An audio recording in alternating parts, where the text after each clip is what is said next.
안녕하세요. 이 비디오에서는 지금까지 배운 연산 순서에 대해 정리해 보겠습니다. 5학년 1학기 1단원의 마무리가 되겠죠?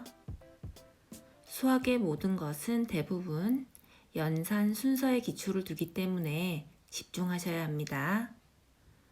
연산 순서라는 것은 무슨 의미일까요?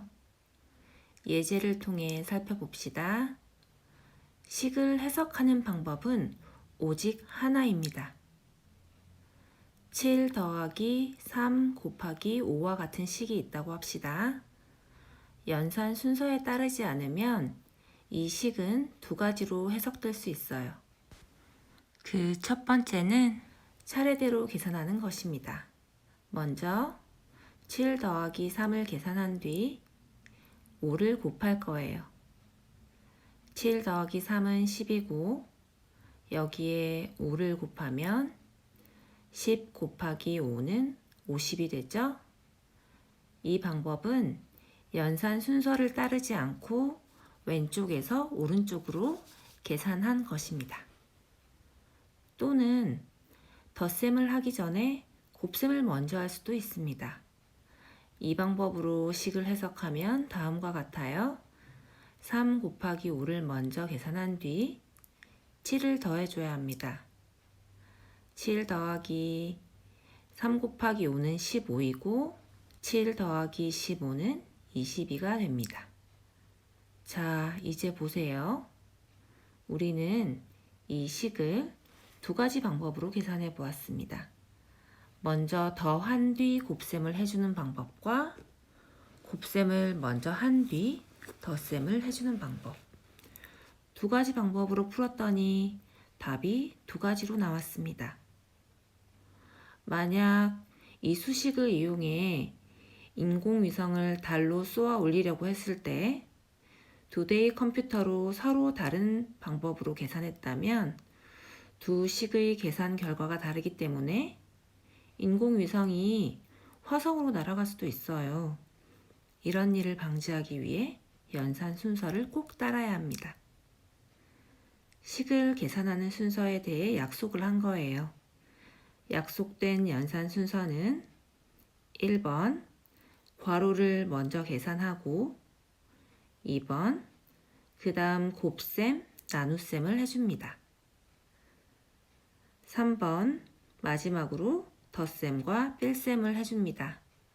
여기서 곱셈과 나눗셈은 순위가 같고 덧셈과 뺄셈도 서로 순위가 같아요. 그리고 꼭 기억해야 하는 중요한 규칙, 이 모든 단계에서 항상 기억하고 있어야 하는 규칙은 같은 순위에 있는 연산이 여러 개 있을 때는 왼쪽부터 오른쪽으로, 즉 앞에서부터 계산해 나가는 것입니다. 여기에 쓴 것이 합의된, 약속된 연산 순서입니다. 이 연산 순서를 따라야 주어진 수식에 대한 답이 항상 일정합니다. 7 더하기 3 곱하기 5를 바르게 계산해 봅시다. 이 식에는 1번 괄호가 없죠? 나중에 괄호가 있는 수식도 살펴볼 거예요. 이 식에서는 괄호는 없지만 곱셈은 있죠. 연산 순서에 따라 곱셈과 나눗셈이 먼저예요. 곱셈인 3 곱하기 5를 먼저 계산해 줘야 합니다. 곱셈은 덧셈이나 뺄셈보다 먼저 계산해야 해요. 3 곱하기 5를 먼저 계산하고 15죠? 그 다음 7을 더해줍니다. 덧셈과 뺄셈이 연산의 마지막 순서입니다. 곱셈을 먼저 계산하면 15이고 여기에 7을 더하면 22가 됩니다. 따라서 연산 순서에 맞게 계산한 여기 22가 정답입니다. 정확한 방법으로 계산해야 정확한 답이 나오겠죠?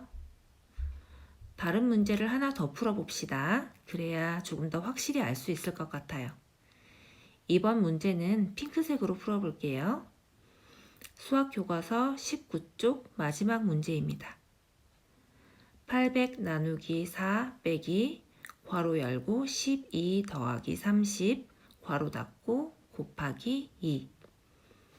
복잡해 보이지만 연산 순서에만 잘 따르면 식이 간단해지면서 정확하게 답이 나옵니다. 첫 번째 순서, 괄호. 괄호가 있나요? 여기 있네요. 12 더하기 30. 이걸 먼저 계산합니다. 12 더하기 30은 42. 따라서 이 부분이 간단하게 되었죠? 42 그리고 나머지 부분은 똑같이 써넣을게요. 다음 순서는 곱셈과 나눗셈입니다. 곱셈과 나눗셈은 어디에 있죠? 여기 나눗셈 그리고 곱셈이 있네요. 같은 순위에 있는 연산이 여러 개 있는데 이럴 때는 왼쪽부터 오른쪽으로, 즉 앞에서부터 계산해 나갑니다. 한꺼번에 할 수도 있지만 차근차근 하나씩 해봅시다. 이 경우에는 800 나누기 4를 먼저 계산하고 42와 2를 곱해줍니다. 뺄셈은 나중에 해줄 거예요. 여기서 나눗셈과 곱셈은 같은 순위에 있는 연산이니까 왼쪽부터 계산합니다. 한꺼번에 할 수도 있습니다. 중요한 건 곱셈과 나눗셈을 먼저 하고 나중에 뺄셈을 해줘야 한다는 것입니다. 왼쪽부터 800 나누기 4는 200 빼기 42 곱하기 2는 84 200 빼기 84는 116. 이것이 정확한 식의 해석이죠. 마지막으로 다시 한번 정리하고 끝낼게요. 아주 중요한 부분이니까요. 같은 순위의 연산들이 여러 개 있을 때 예를 들어 1 더하기 2 빼기 3 더하기 4 빼기 1에서 덧셈과 뺄셈은 연산 순위가 같기 때문에 왼쪽에서 오른쪽으로 계산해야 합니다. 이렇게요. 왼쪽에서 오른쪽으로.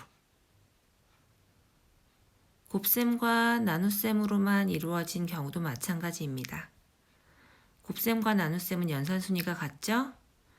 5 곱하기 6 나누기 2 곱하기 5를 계산해 보면 순서를 아무렇게나 하면 안 되고요. 왼쪽부터 연산해야 합니다. 이렇게 말이죠. 순서를 아무렇게나 해도 되는 경우는 모두 덧셈이거나 모두 곱셈일 때 뿐입니다. 만약 1 더하기 5 더하기 7 더하기 3 더하기 2를 계산한다면 어떤 순서로 하든 상관없어요. 오른쪽에서 시작하든 가운데서 시작하든 답은 모두 같습니다. 곱셈만 있는 경우도 마찬가지죠. 1 곱하기 5 곱하기 7 곱하기 3 곱하기 2와 같은 경우 어디서 시작하든 상관없습니다. 하지만 뺄셈이나 나눗셈이 섞여 있으면 왼쪽에서 오른쪽으로 계산하는 것이 가장 좋아요. 잊지 마세요.